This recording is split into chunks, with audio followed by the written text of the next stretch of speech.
Okay, so we got all this work here that Columbia Crossings is doing.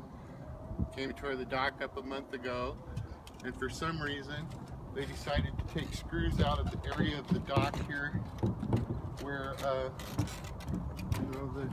the tenants have to walk to come around the corner. They didn't even screw the boards back down at all. So we're going to do a little bit of screwing the boards back down, at least a little bit.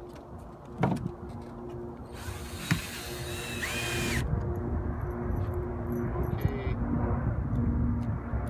Hopefully that keeps them in place, so at least they don't fall through.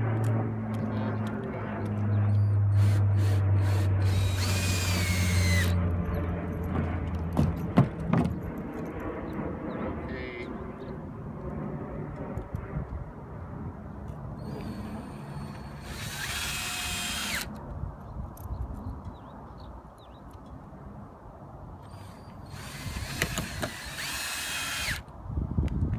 Well, anyway, we'll try to get it where it's at least a little bit more secure so that nobody falls through it.